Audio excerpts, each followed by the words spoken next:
So if you had a customer come into the shop and they'd never tried Wagyu before, what cut would you recommend they start with? It depends on what they're looking for. If price is not an issue, I either have them try the Denver steak or the filet. I'm not a filet guy. And I tell people, if all you want's tender, buy choice filet because they're all tender. And they don't really get better until you get to Wagyu in terms of flavor. Prime's a little more flavorful, but it's not noticeably more tender. So the Wagyu filet is a oh wow moment because it has such a rich flavor that if you've never tried Wagyu, you've never had a filet that had anywhere close to that flavor. Welcome to Malcolm Reed's How to Barbecue Right, a podcast where we talk about barbecue, share recipes, and discuss all things delicious. And now, here's your host, Malcolm and Rochelle Reed. Hey, welcome back to the How to Barbecue Right podcast. I'm your host, Malcolm Reed, and today I'm joined by a new co-host. I've got Doug and his friend Limu, right? Is that who's over here with me today? Yeah. Happy Halloween. I don't know if I can do this, seriously. It's kind of a cross between... you were supposed to say, what are you today, Shell? Yeah, so Shell, what are you today? Limu, emu. You got the little recording? Punch it up. And Doug. I'm Doug. I love it. I would almost, if you didn't have the emu and the Doug, I would have guessed Beastie Boy Sabotage. Yeah. That's even better. Same vibe. The same vibe. The stash, though, that's killing me. I don't know how you stand it. Mark keeps having to touch my wig. It's good. That's a good wig. Yeah, so it's Halloween here. It's Halloween today, and we're doing a costume contest here. Where's your costume? My costume will make an appearance after the podcast. I could not do the full podcast in costume. I've got a good one. That's how mine is. Like, I logistically could not sit in this chair right now if I had it on. So. Dang.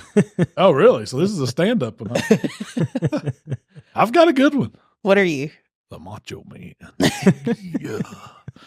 If I put it on, I have to, like when I put it on, I get in character, and I'd have to do this whole podcast as Randy the Macho Man Savage. So, we'll take some pictures after. Yeah, there you go. And get it up. That would have made for some awesome like podcast clips later. Just like still floating around the algorithm a couple months later. Limu Emu talking to Randy Savage. We might need to come back and do a clip at the end. We're also doing. Oh, go ahead. No, that's all. We're also doing a Halloween snack contest. You bring your favorite holiday snack. Has to be Halloween themed. Has to be Halloween themed. So what do you got going on for that? I did. They're basically just Rice Krispie treats that I decorated to look like Frankenstein. I tried some of the. I didn't see the finished product, but I had the little edges that you trimmed off. Those are delicious Rice Krispie treats. They're brown butter. Yeah, I was going to say that's just not regular by the box directions. If you brown the butter, you get this nuttiness and almost this savory, salty element to it, which goes so well. Brown butter Rice Krispie treats. You got to try it out. That's a good treat. That's a good Halloween treat. Yeah. What are you doing?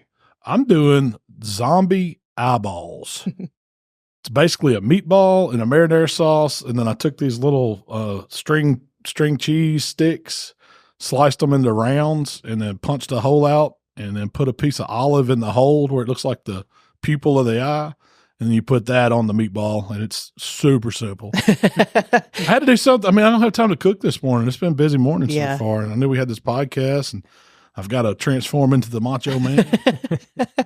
So yeah, normally you put a lot of effort into our contest. No, not really. I phone them in. I've just been lucky. Are you entering? I did. So once again, same idea. We had the podcast this morning, so I didn't want to do anything too crazy. So I did deviled eggs that kind of look like jack-o'-lanterns on the inside.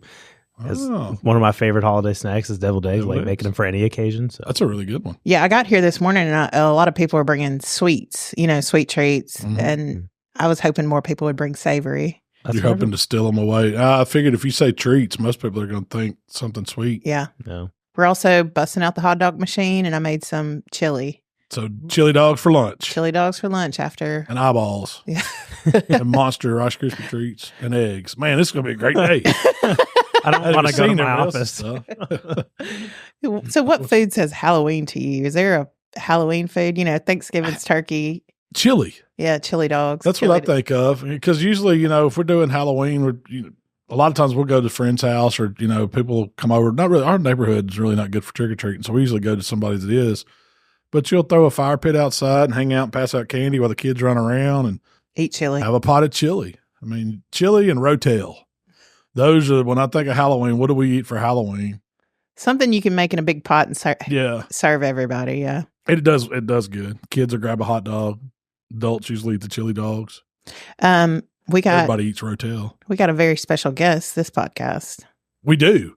And I've been wanting to get Kevin on for a while, but y'all hear us talk about him all the time. Kevin, the owner, proprietor of the Butcher Shoppe in Pensacola, Florida. I don't know how many butcher shops. That's a question I got to ask you. How many butcher shops are there?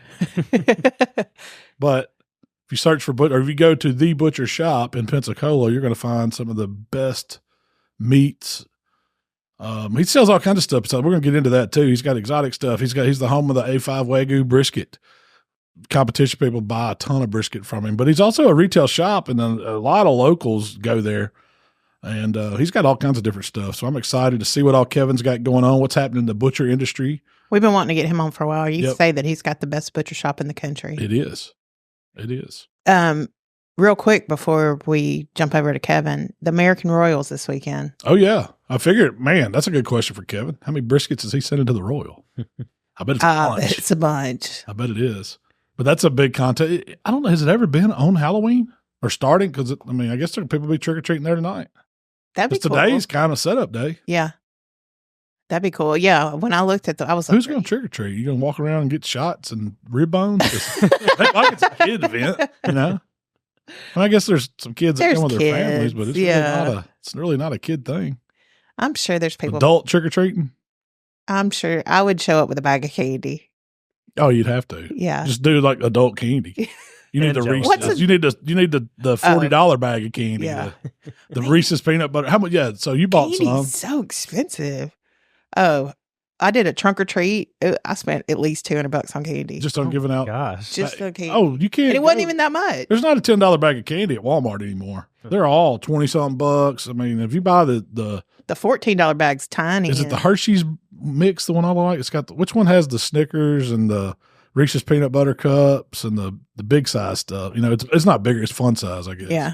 It's not even fun size anymore. It's like shrunk down. I don't know. You got some pumpkins that I had to swipe a few of those. That's why I ain't gonna lie. The Reese's pumpkin. That's my downfall, man. Reese's pumpkins. They're good. Any one of the holiday Reese's is my favorite. So if you had to, what's your favorite Halloween candy and what's the worst Halloween candy? Favorite? It'd have to be some sort of Reese's, a Milky Way, something chocolate. Something chocolate. I'm Reese's peanut butter cup all day long. Like if I sort my kids' candy back when Michael trick-or-treated, I'm pulling out the Reese's. That's These are bad. tax. Yeah, these ain't. I got to test these. That's where I'm at. I'm at Reese's is best. Least favorite, I'm probably going Whoppers. Milk Duds? Those little yeah. circular. I agree, but Tootsie Rolls suck. Tootsie Rolls. Or I'm going to tell you what I don't like is the licorice. That's like you give me some Twizzlers. Oh man, that's the worst. That's the only thing that's left. Like after the candy bowl gets depleted, there's always Twizzlers and Tootsie Rolls, or the colored Tootsie Rolls, like the little flavor fruity. Those are even worse. I love them. Really? You like those? Yeah, so good. Especially like the blue ones, the vanilla. So good. The old like cheap jelly bean. I don't like those. Oh, what's the little orange and black wrapper ones? Those are terrible. Those peanut butter things. It's like a peanut butter taffy. Yeah, that's not good. Yeah, and they have something gooey in the center. It's like dried peanut butter. I also hate sugar daddies. They get stuck to your teeth and like. See, I can do Milk Duds, sugar daddies. I can do those. I'm not crazy about the Milk Duds. That's what I call Whoppers. Some people don't like candy corn, but I kind of like candy corn. It's just straight sugar. You eat candy corn.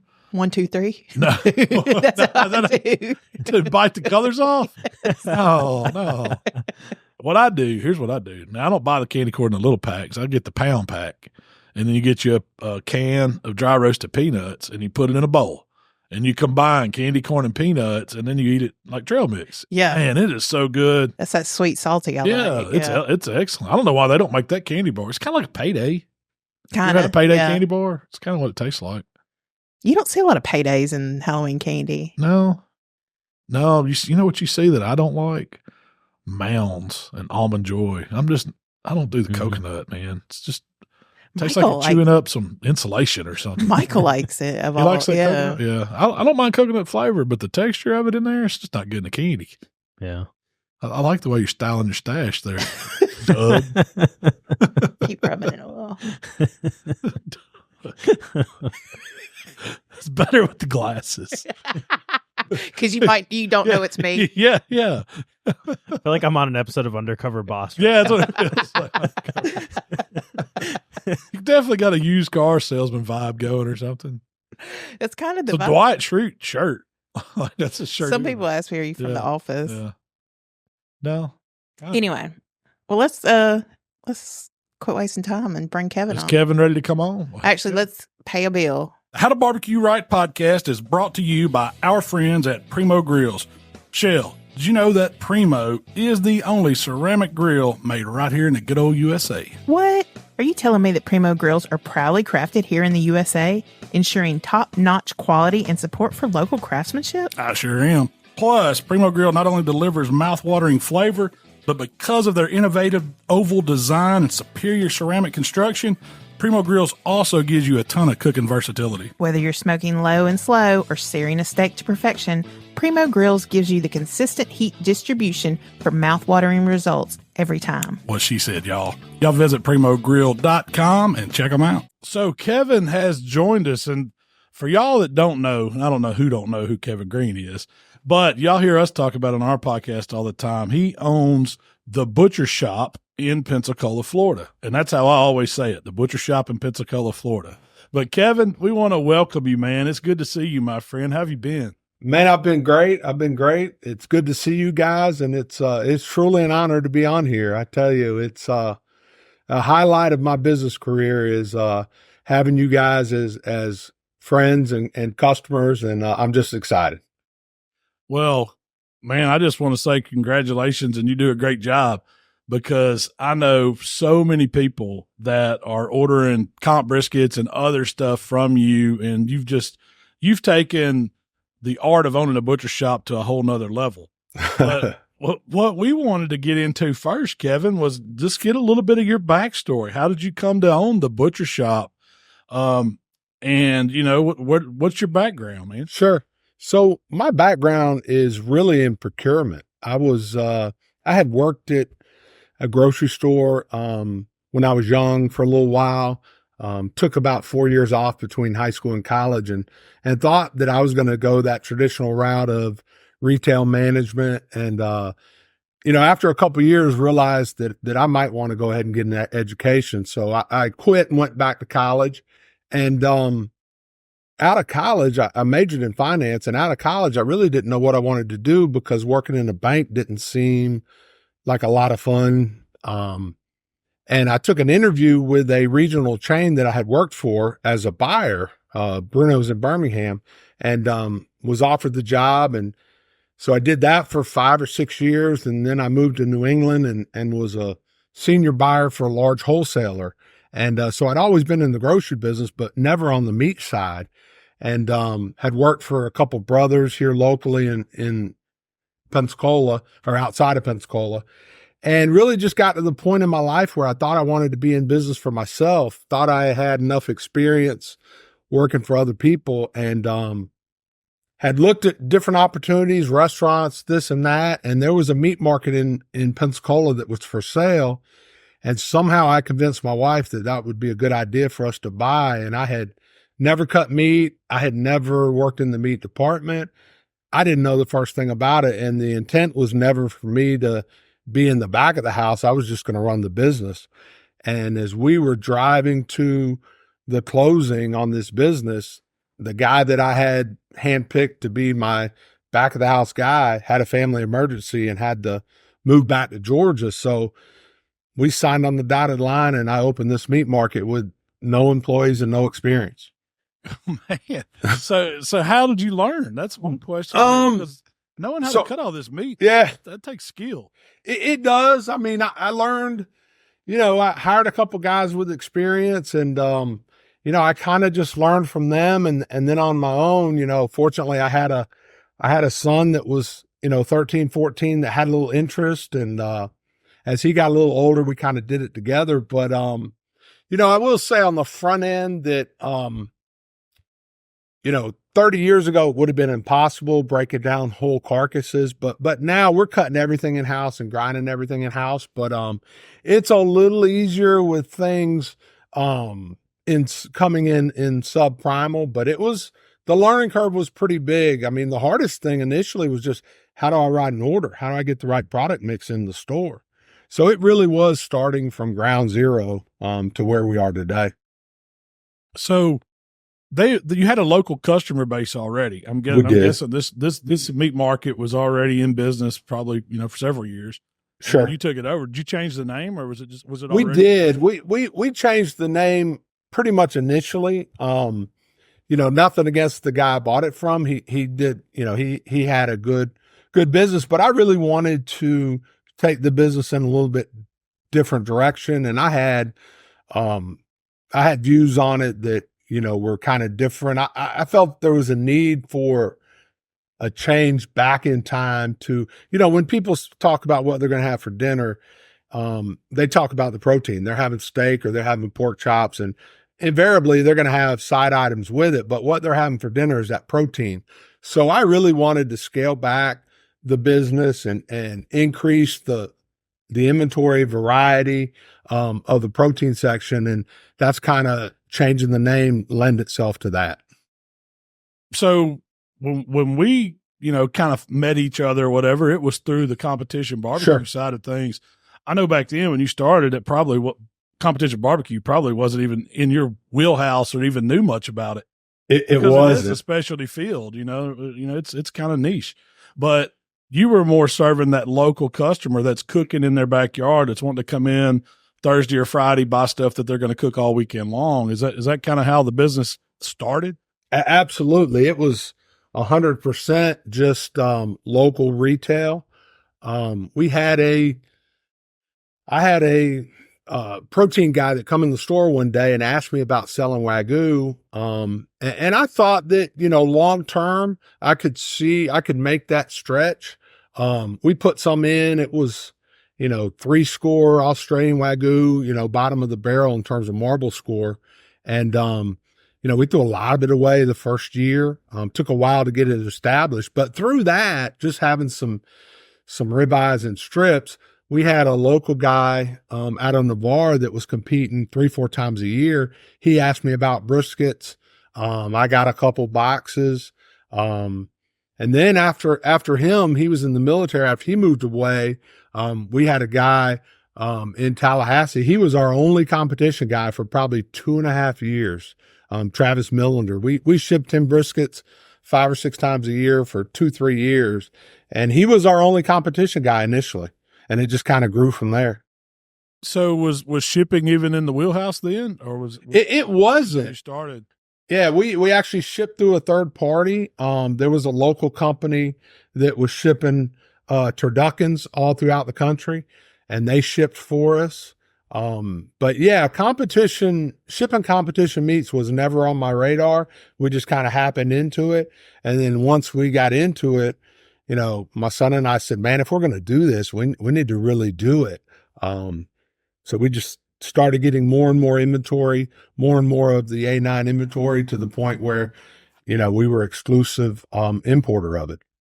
So it was primarily briskets at the start, but are you doing a lot of the other competition meats now, like your pork, your chicken? Yeah, we do some. Honestly, for us, I think our niche is that brisket. We ship a decent amount of pork butts and ribs, but our primary focus, not trying to be all things to all people, it is the brisket. We're still heavily invested in the barbecue community for sure. As a lot of us get into this selling products and the competition market is very, very good, but that secondary end user guy in the backyard is really, I don't want to say the holy grail, because every customer is important and every customer is good, but that's really the bread and butter. So we ship a good bit of pork butts and ribs and collars, but brisket is our primary focus for sure. Well, you know, that's one thing that impressed me the most. It's not just that you're getting some of the best meat that you can actually get. It's the customer service. There's never been a time where I've ordered something from you or you've sent something to us. And there's always a message on the cooler box. There's always, and something that goes out of the way. If there's ever been a problem, y'all fixed it fast. And thankfully, like, I don't even know if I've had an issue with shipping, and that's rare because I know you see them all the time. Shipping is a huge, huge challenge. I mean, for us, even shipping dry products, we face shipping. It is.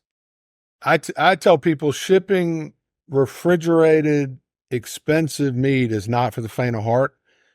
Shipping out of Pensacola, Florida is challenging at its best because outside of Tallahassee, everything in the state of Florida is a 2-day ship for us. So we're 90% 2-day ship, 3-day ship.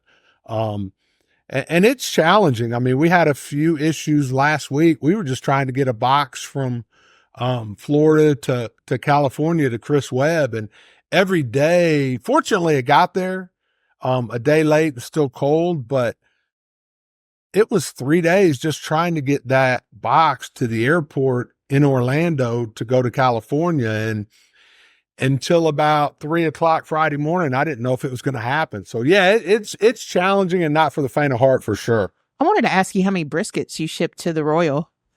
And I'm in costume, by the way. I see that. I like that. Probably 70. If I had to guess. Wow. That's a lot. Yeah. That's a lot of brisket. Yeah. It's a huge contest. I mean, obviously, as you guys know, but when we get our shipment in, we're probably shipping those first 2 weeks of the inbound load. We're probably shipping, 100 briskets out those first 2 weeks, 80 to 100, on a consistent basis. Yeah, so and that's happening year round. That's not just it is. Fortunately, the Florida guys are cooking, almost year round. A lot of the guys throughout the country have learned that, hey, when you get into November, December, January, demand is down, so there's a lot more inventory. The end of the day, there's only a certain amount of best briskets. And everybody wants the best brisket. They want the thickest, they want the widest. And, with less demand from the competition world in November, December, January, those best briskets become more in number. So it has turned into a year round, business for sure. Well, do you notice, different briskets, the quality of them's better at a certain time of the year, or are you seeing pretty much a standard year round with these Wagyu briskets? They're pretty consistent. There are some times that they have some anomalies. They're on a different winter and summer cycle than we are. So when the domestic stuff is, they obviously a cattle that's bigger, is going to be better, more marbled. So the winter months are better. But for it to grade out as a 9+ and for these to be a pure breed Australian Wagyu, they should have that marble score, and they're going to be heavy. So, I tell people a prime strip loin that averages 14, 15 pounds, a pure breed 9 or 10 score Wagyu strip loin is going to be 23 pounds. And they have to be bigger to have that marble score. So there's not as much fluctuation in the A9 brisket seasonality than there is the domestic. Because I know when we were buying just regular, not even prime grade, just choice grade briskets, there's a clear, I want those winter cows. That's the right, absolutely the weight, and that's the better brisket. And you get to those summer months, you're into that leaner meat, and it's but it doesn't compare to the Wagyu. I'm not gonna lie, there's no. So could you explain exactly what Wagyu is? So it's a breed of cattle originated in Japan. And over time, other countries and producers realized that, hey, there's a market for this. So they started taking some of that cattle and domesticating it to Australia, to the United States. So it is a breed of cattle that started in Japan and has evolved to where it is now with some crossbreed domestic, some crossbreed Australian, some purebreed Australian.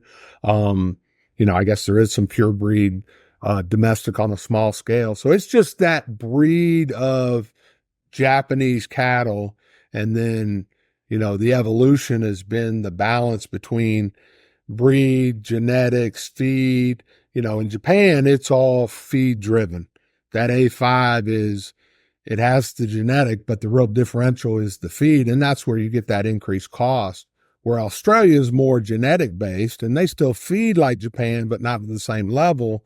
So you get a slightly less marbled product and a greatly reduced price product relative to Japan. And what's the difference between y'all always talk about A5, A9. Like, what's the difference between an A5 and an A9? So Japan grades 1 to 5. 5 being an A5 Japanese is the highest grade there is. There's nothing higher. And that is a grading scale of 1 to 5. Australia grades the marble score typically 1 to 9. Now they'll table sort and table grade ribeye and strip beyond that. But typically Australia is a marble score of 1 to 9, where the Japanese is a grade of 1 to 5. So an A5 from Japan is higher than anything. And then from Australia, a 9+ is going to be the top score there. Okay. And those are the ones you're bringing in. Those are the ones we're bringing in. And I would say, I thought the A stood for Australia for a long time. I'm not going to lie. Right. and I would tell you that on an average A9 steak, it's probably going to be 80 on a real good one off the short end with all the marbling. It's probably going to be 85% the richness and quality of the A5. And it's probably going to sell for about a third.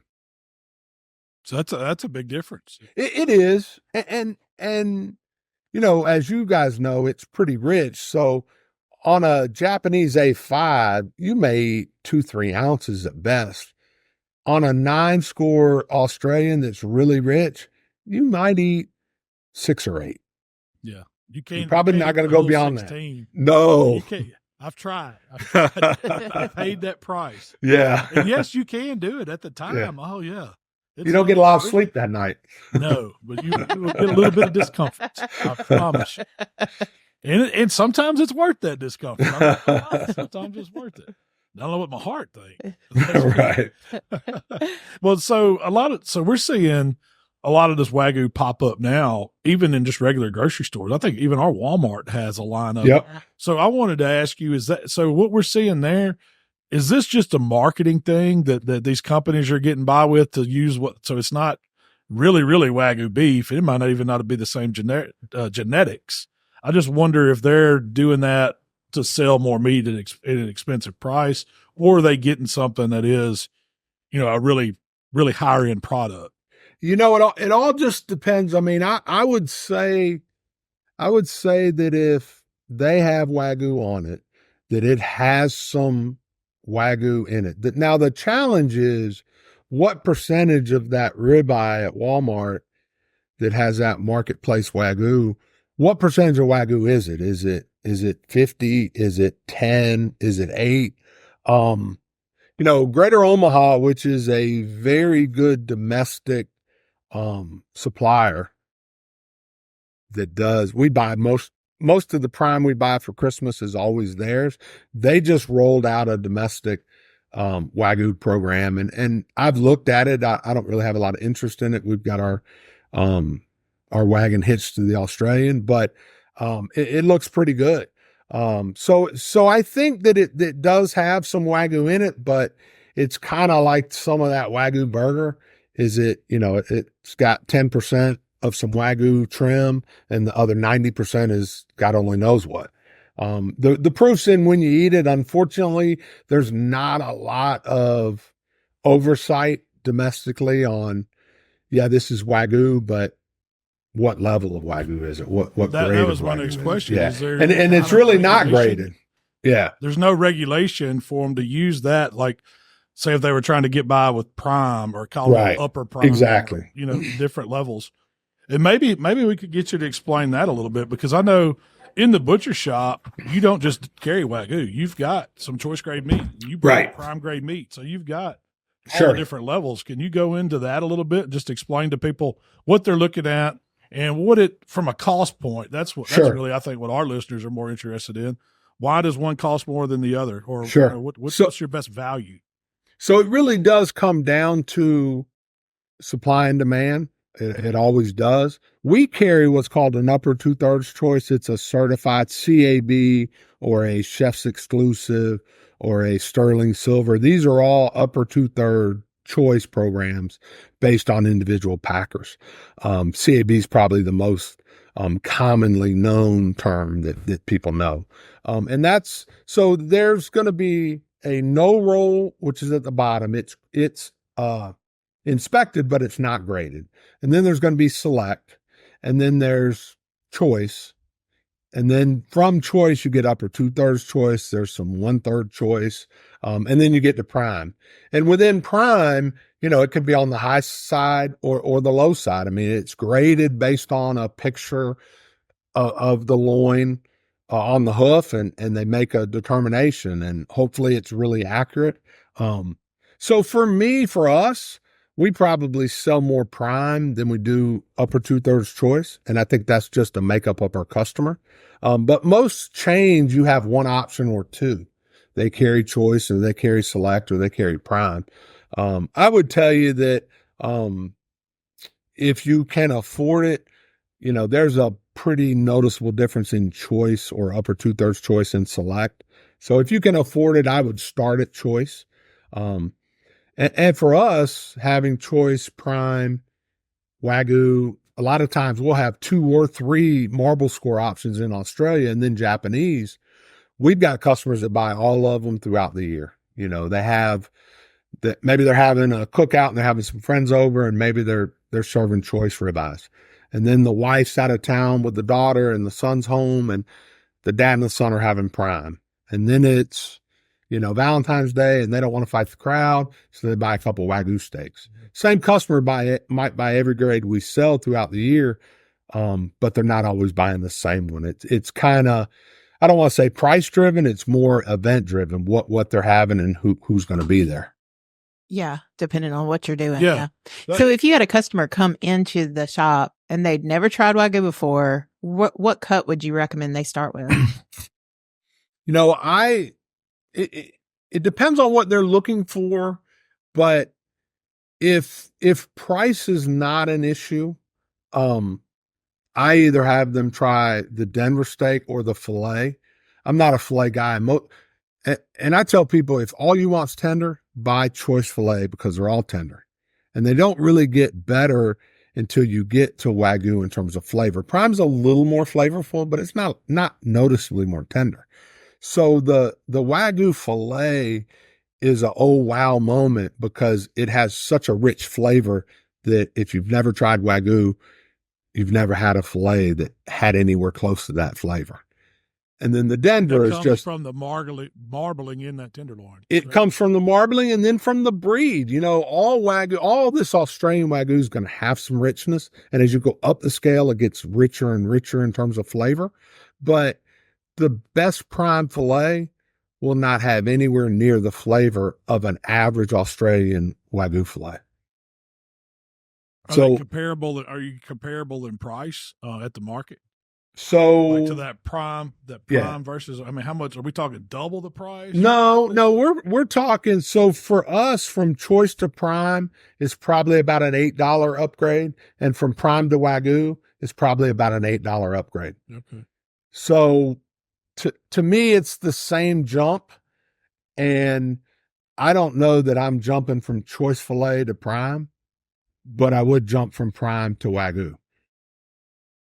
Because I don't. Yeah. And if you want to do something nice, that's not absolutely. Yeah. I'm not going to eat Wagyu filet every night. Yeah. Exactly.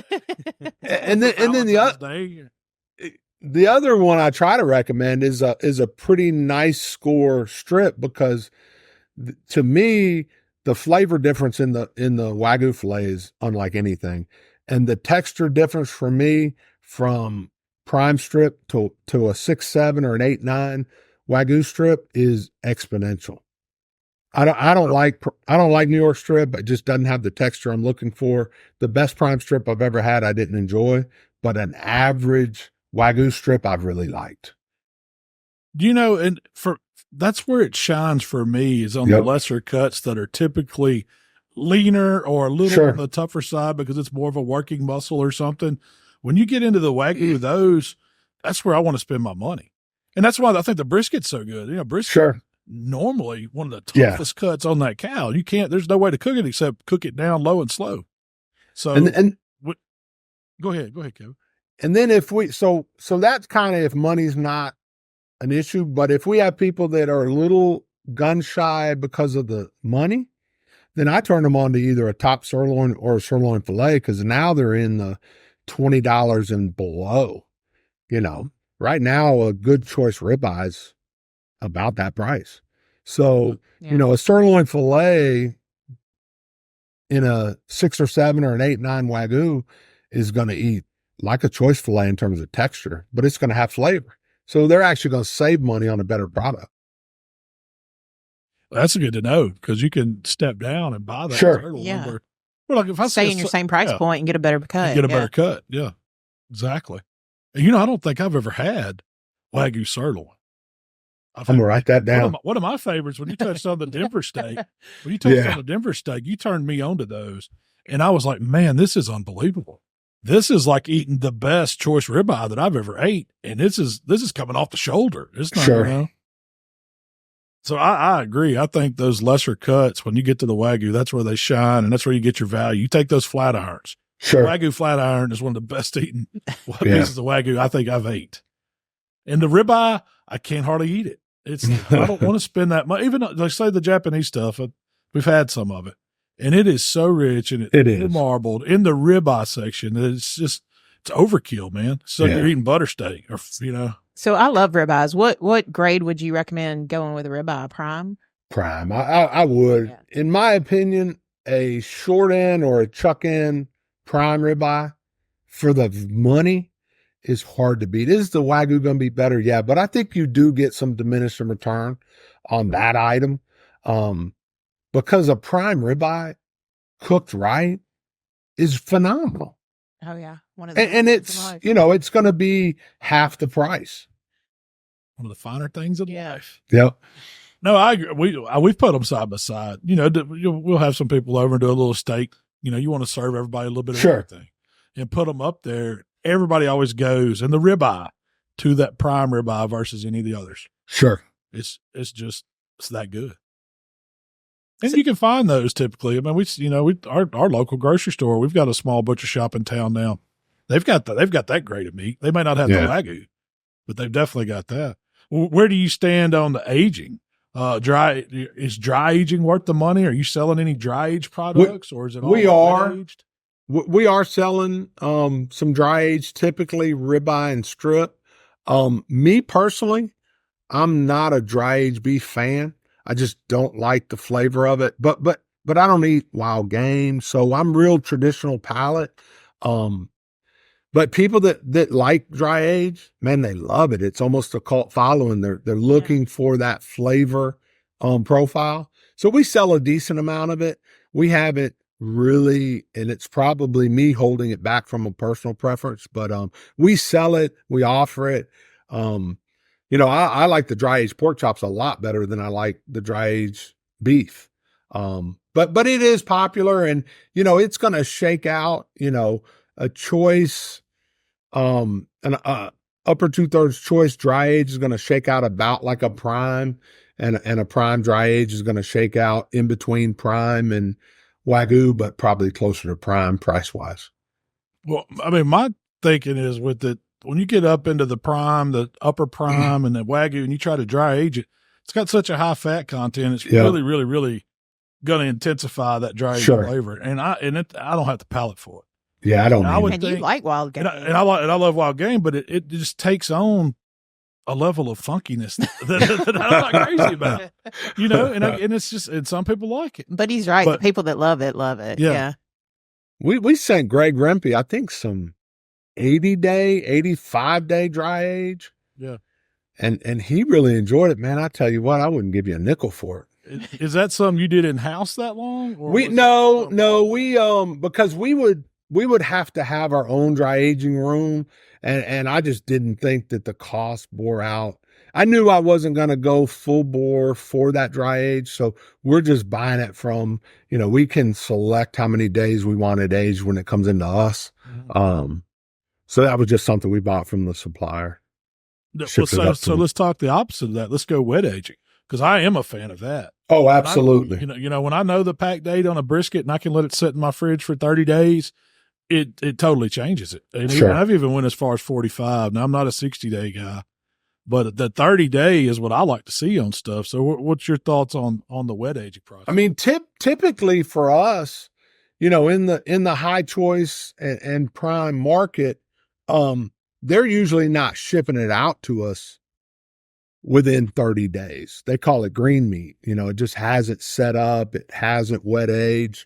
So we typically wouldn't get ribeyes in that don't have 30 days aged to them. And I would tell you that most choice and prime, you know, subprimals in coolers throughout the United States are 45 to 60 days on a boneless product. You know, whether it's us or whether it's Publix or whether it's, you know, HEB, that product's just not getting into the pipeline until they put some wet age on it. Mm-hmm, mm-hmm. The key is the cryovac has to be good and tight, and the temperature controls have to be very good. So have you had people ask if they can wet age your product you ship them that's still cryovac, or absolutely recommend it? I mean, I do, you know, usually 2-3 weeks. You know, it's just hard to give a blanket answer because you don't know, you know, the temperature that, you know, all the way through. And then when it got to them and how cold their fridge is and all that. But typically 2-3 days or 2-3 weeks is not an issue at all. So when you take it home, do you personally do that? I'm usually buying what I'm cooking for those next couple days. So I'm not wet aging it myself in house. Well, I did want to ask you that. So what is Kevin taking home and cooking on the weekends? Like, as a butcher, you see it all, some of the best. Yeah. Literally. You know, the best of the best. Yeah. You would be surprised. I work so much that, you know, the holidays we eat pretty good. Day in and day out, you know, it's a challenge. I mean, Sunday I got off a little early, and Jordan and I put on 2 of those turkey breasts, and we put on a couple tri-tips, Wagyu tri-tips on the smoker. And that's probably the first time I fired up my smoker in 4 or 5 months. Sad to say, but I got to find a little bit more work-life balance. But for me, Thanksgiving, Christmas, Easter, I'm going to do a prime rib with whatever other protein we're eating. And I'm going to do typically a small Wagyu prime rib, you know, 3 times a year. And if I eat steak 2 other times a year, I'm doing pretty good. That's crazy. I know. Yeah, it is. But, you know, I understand though. Yeah. Because everybody thinks that I eat barbecue every day. Right. It just doesn't work out that way. Right. Life gets in the way. Would I love to? I don't know. I'd probably get burnt out on it. If you could eat Wagyu beef all the time, you'd probably give me some chicken or something. Yeah. So that you'd want a salad. That was a question that Shell had thought about. You know, we talk about all this beef that you sell, and that's probably the number one thing that I would think people associate you with, or a butcher shop with, is going and getting a steak. Going and, you know, that's where I'm getting my brisket. Yeah, going and getting a steak. Yeah, it's all beef. What else besides pork and chicken are you seeing that are out there? And are you selling different grades of that pork and chicken too? So we sell, you know, our chicken is kind of standard. We buy a high quality chicken, a 5-ounce boneless breast that quality wise is just on par with anything. On pork, we're a little bit more developed. We sell a good bit of compart pork. We sell some Cheshire. We probably sell more heritage pork than we do commodity pork. I tell you, thanks to you and Heath, these turkey breasts, man, those boneless turkey breasts, I bet we've shipped, in the last 3 weeks, we probably shipped 150 turkey breasts. Hey, buddy, you better stock up. We are. I was fixing to say, I just did a recipe on one yesterday. It'll be releasing before Thanksgiving. Yeah. But, Kevin, those things are life changers to me when it comes to turkey. Like everybody wants to see the turkey, the whole turkey, and take pictures of it and all that. But whenever I cook these boneless, skinless, big, giant turkey breast, that's the one that people wipe out. I mean, and they want you to you're going to be asked to bring that every time you go to a Thanksgiving. And they always say, what kind of turkey is that? Yeah. So give us a little. So is it Eddington Farms? Is that what I remember? Ellington Farms. I mean, there's a couple of them that's just the packer. We buy those through Benny Keith. But Ellington Farms is the brand. And it's 2, 5 to 6 pound boneless lobes, foil wrapped in a package. It's crazy. A couple of years ago, maybe 3 years ago, we were fortunate enough. A guy had about 130 cases, and we bought all of them. And there was a shortage; nobody had any, and they were $7.99 a pound that year. I mean, there just was no inventory, and what they had was so costly. We're selling them this year for $4.99 a pound. It's just crazy. Oh. They say prices go up; they never come back down, but that's not always true. There's a lot of them available this year, and they're a crazy good product. I mean, I cooked 2 this weekend, and this is my testimony for them. And I tell people to go check out your videos, see your recipes if you really want to cook them right. I said, but I thaw them, I pat them dry, I threw a little TX on one, the other one I put some Cajun Creole from Heath, and I threw them in the smoker. I didn't wrap them, I didn't inject them, and they were as good a turkey as I've ever had. I said, so somebody that knows what they're doing could be phenomenal with this, because mine were great, and I'm a terrible cook. Oh yeah. So this time I brined them. I didn't inject them, but I brined them. But then halfway through, I wrapped up the little chicken broth and butter. And we want to talk about insane. Yeah. I mean, this is like life changing turkey. Would you say it's the Wagyu of turkey? It's definitely the Wagyu of turkey. Those are. I don't know I would like to see a picture of these live turkeys that they're cutting these breasts off. Right. They have got to be some huge animals. And it's not a small. I mean, I cooked a 10 to 12 pound turkey, whole turkey, right before I cooked these breasts, and one lobe out of the boneless, skinless one. It was as big as my 10 to 12 pounder. It seemed like. And in turkey, they're still very tender. Normally in chicken, if you go to a big box store and you get that 1 3/4 pound lobe of boneless, skinless chicken breast, it is as tough as your shoe. Mm-hmm. But in turkey, it's not. It's just crazy how good these are. And the flip side is we buy these farm raised whole turkeys out of North Carolina. We've been doing it for about 12 years. And from a whole turkey standpoint, they're just phenomenal. And I mean, they're still in the field today. They won't harvest them till about 8 or 10 days out from Thanksgiving. So we sell all these turkey breasts frozen, and then all the whole turkeys we sell, are fresh. We don't even have yet. Wow. So you will sell that many turkeys a week before Thanksgiving? That's like, and they're all fresh. Oh yeah, we'll probably sell 400 or 500 of these Joyce Farm all natural turkeys. That's one thing I don't think I've ever cooked. It's all fresh. A fresh Thanksgiving turkey. Well, they're so hard to find. Yeah, because I mean, our stores are just flooded with the frozen ones. Yeah, I need to send you one of these. I mean, I know you're partial to that turkey breast, but these are crazy good. So do they ship as good being fresh, or do you have to be really, really like particular?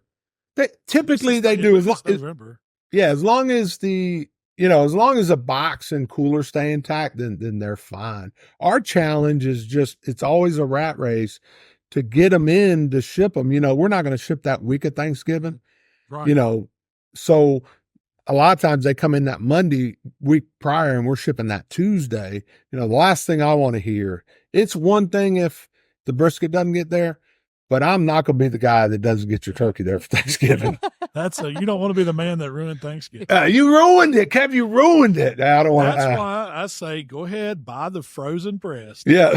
And everybody's going to ask you from now on that you bring that. Yeah. You can just about put those on auto ship for people for Thanksgiving. Yeah, I think you're right. Go ahead and put me down. Let's get those numbers squared away. I got one. But it's that phenomenal.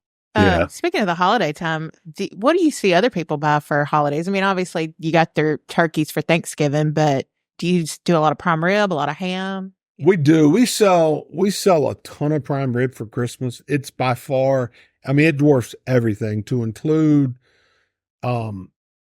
American Royal Week with briskets. It is just insane the amount of prime ribs that we sell for Christmas. And then we'll supplement that. Thanksgiving will be, turkeys and turkey breasts. We'll sell a few hams.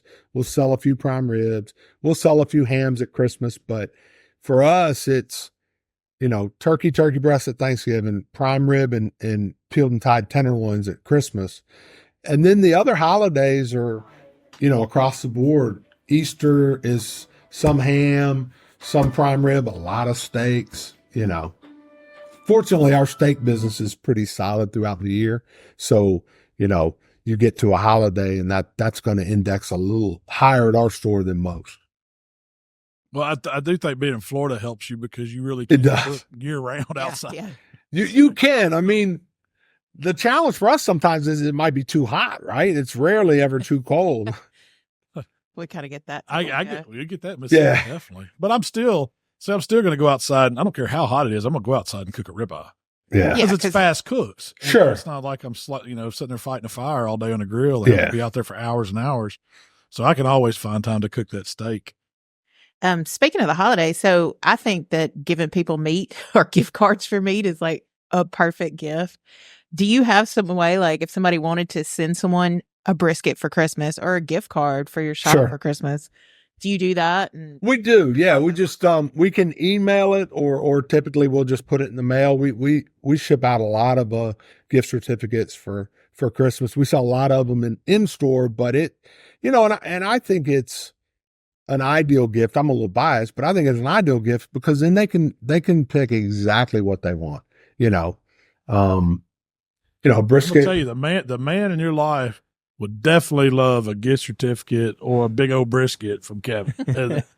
if you're into cooking any kind of way outside on a grill or whatever, you're gonna love it. Yeah, I can't imagine many people that wouldn't. Yeah. I say this all the time, like for Father's Day. Trust me, man, we don't need more shirts to hang in the closet. Yeah. I need 2 ties. That's it. Is that one of my ties you got on, Doug?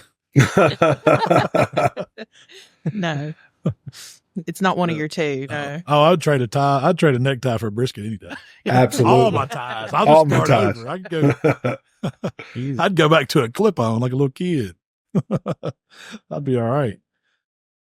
Well, what's the most expensive piece of meat that you've ever had or sold? That's a good question. We sent a 6.5 pound A5 block of ribeye to a guy down in South Florida, probably about 1.5 years ago. So it was, for some reason A5's come down in price, but at the time it was probably $125 a pound. So it was probably, $700-800 for that one particular piece. Yeah. Some of these briskets, some of these briskets are $300 a piece, so they rank up there for sure. Yeah. You get a lot for that, though. Yeah. You do a lot more than the average guy is not going to cook those briskets. You see that. Right. Special occasion is probably about the only time. But when it comes to competition, people will spend money to have the best shot going in to win that trophy, to win that check. They will. Else is cooking on. Yeah. Right. It's just crazy to me the amount of time, money, and effort that people put into that sport. And I see, the camaraderie and it's, I got a million stories of barbecue guys that have bailed me out on this or that, but it is, the amount of money spent in that sport is just mind boggling, and meat is just one little piece of it. Oh yeah, absolutely. Absolutely. Well, so we've talked about the beef, we've talked about the turkeys and chickens and pork. Let's get into these exotics you got, because I know you sent me some, and I'm going to cook it. I promise you. But I've got a piece of camel that you sent me. I didn't ask no questions. I didn't ask any questions about it. I got it in the freezer, and we've been talking about it on the podcast, and everybody's wanting to see it. But not only do you carry all these other, great beefs that everybody knows about, talk about some of the exotics, and we'll talk about that camel too. Yeah. So we, that's just another market for us that we've tried to carve out, a point of difference from other people. So whether it's, buffalo or elk or camel or water buffalo, ostrich has been a little tough to get lately, but, most of that stuff is pretty readily available through our suppliers. And, you just have to have the right customer base that's looking for it. But it's, again, just something different that you're not going to find at your big box store or local regional, chain operator. Are you selling gators? We're not.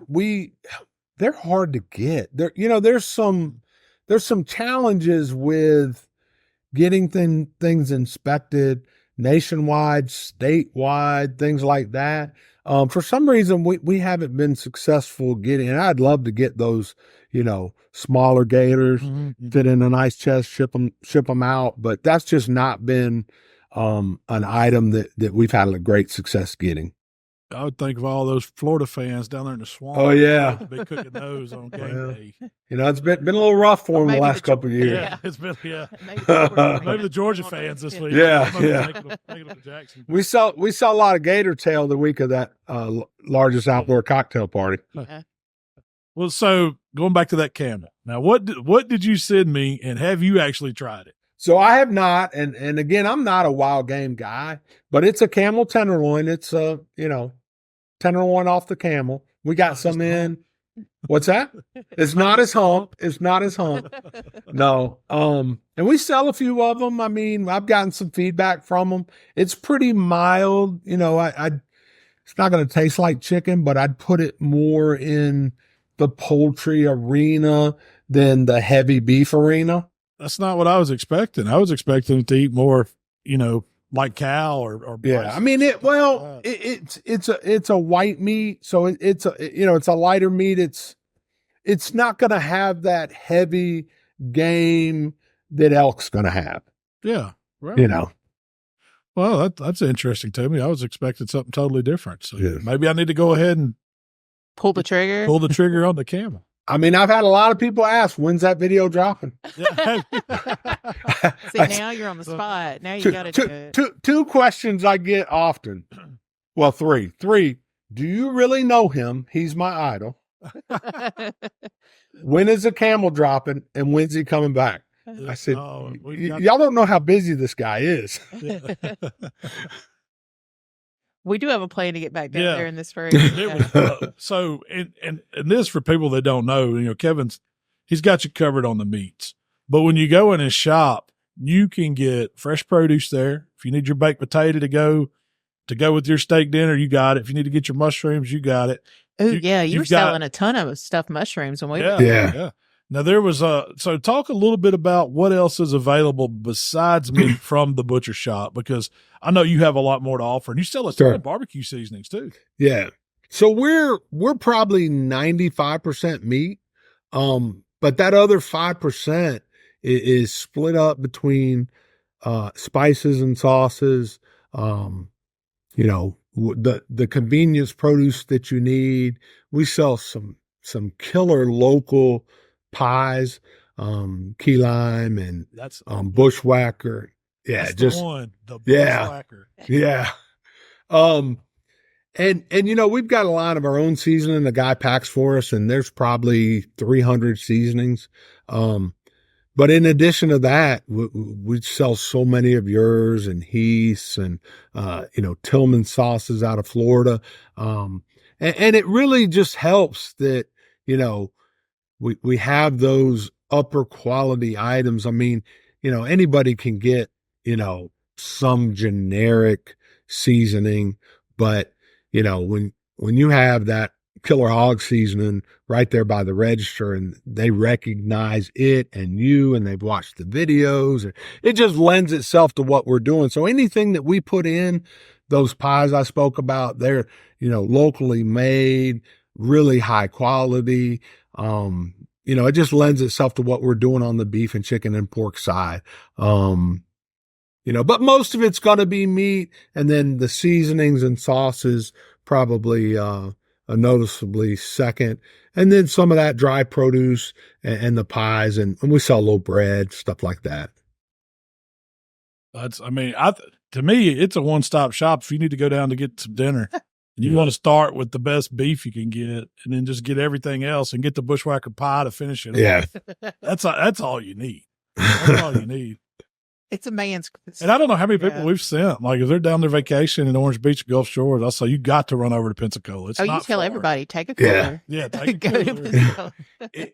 It's amazing the number of people that drive over from Orange Beach and Gulf Shores during the summer months, for sure. I mean, it's not right down the road, but they seem to plan a day to come over every time. So I can't thank you enough for mentioning us on that, because they definitely take you up on that offer. Well, Shell had a question she wanted to ask. Sure. And it was, I wrote it down. It was, what down in Pensacola, it's not known for barbecue. What, if you had to pick a place, what's the best barbecue joint y'all have down there in that area? Because people are going to ask us that too. And I want to get it from you. It could be around that area. Yeah, sure. It could be, yeah. Probably the new one in Destin, the guy out of Texas, Eva Maria. That's probably, Really? yeah, it's probably, and I have not eaten there, but, from the pictures, from people that I know, our county administrator just ate there about 2 weeks ago, and he's a big green egg cook and just cooks all the time. And he said it was even better than he expected. I would put that top on my list if I had the opportunity to be out in Destin. There's a local place, Hotspot, that, I'll pay the upcharge for their brisket. It's real consistent. Is it the best brisket I ever had in my life? No, but it's very good, consistent brisket for this area. We're definitely not known for barbecue. Yeah. That's why I knew that's a tough one, but yeah. I get asked all the time, if you're going in that area, where should I go eat barbecue? So yeah. I mean, we got a couple food trucks, Yeah. We got a couple food trucks that do a good job. Meat Candy and there's an A5 that's fairly new. Both of those guys do a good job. You just gotta, with a food truck, it's tough, because if you are looking for barbecue on the day they're not open, then you got to go somewhere like Hotspot, and that's what we're kind of left with. And they do a great job. They were voted one of the top 10 barbecues in the country. I don't know. I was a little surprised, but hey, we'll take it. You got to be proud. So, Kevin, first, man, we just want to thank you so much for taking the time to come on the podcast and talk to us. I mean, I know we've been friends for a while. We don't get to see each other very often, but I'm going to have to make a point. We got to get back down there. We got to hang out at the shop and just have a good time. But me and Shell, man, we appreciate you so much, and thank you for doing what you do, my friend. And real quick, if someone wanted to look up, maybe buy a gift card for Christmas or anything, where would they go to find you? So, believe it or not, we ship all this meat without a website. We do everything through the phone and our Facebook page. So it's The Butcher Shoppe, and shop is SHOPPE, or just give us a call, 850-458-8782. But believe it or not, we're shipping all this stuff throughout the country without a website. It's worked up to this point, and so we just haven't changed it. But so they can give us a call or send us a message there. But Malcolm and Shell, it's been the highlight of my business career, having you guys as friends and customers, and I'm honored to be on the podcast. And It's just been really special to get to know you guys. And anytime that my name's mentioned from you guys, my phone lights up. So I can't thank you enough. I'm glad we finally got Kevin on the podcast. We've been talking about him for years. I wish I could get him here. If we could get him over here and get him on a video, that'd be so cool. But maybe we might do that. Yeah, he's got a lot of information on absolutely meat and the grading process. I find that stuff really interesting. That stuff, I mean, I know very, very little. I know, me too. Very, very little. But, well, Malcolm, that's about all the time we have today. Well, I do want to say, if you're choosing mayonnaise this weekend, make sure to choose Blue Plate.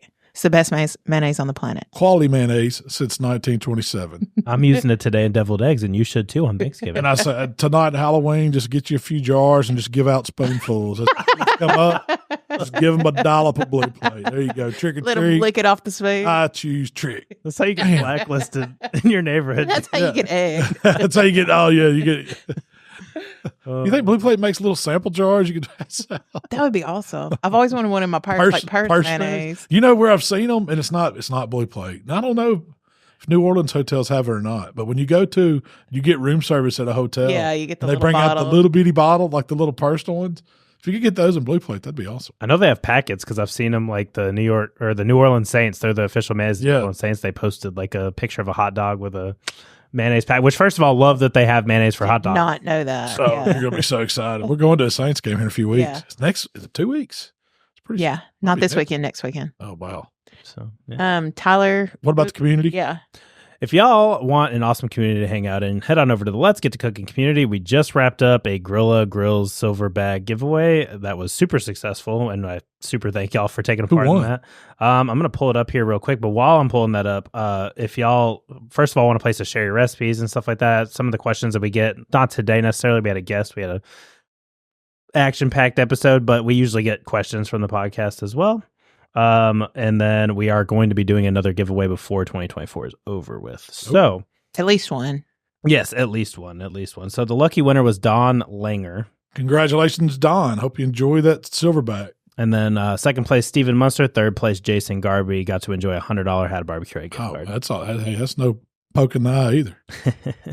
There was lots of really, really awesome recipes. Hey, maybe we can work out something with Kevin and do a little brisket giveaway. Oh, a brisket giveaway. Man, that might be a good little, or we might even do a Christmas prime rib. I'll see what I can make a phone call. I know a man. Well, if you'd like to connect with Malcolm, it's HowToBBQRight on Facebook, Instagram, TikTok, Twitter, and of course YouTube. If you'd like to connect with me, it's Miss Southern Shell on Instagram and TikTok. Or hit her up on Liberty Mutual at Doug. I might actually post a picture today. All right. Well, hey, we appreciate y'all hanging out with us today. We will be back next week to do it again. But as for that, we gone.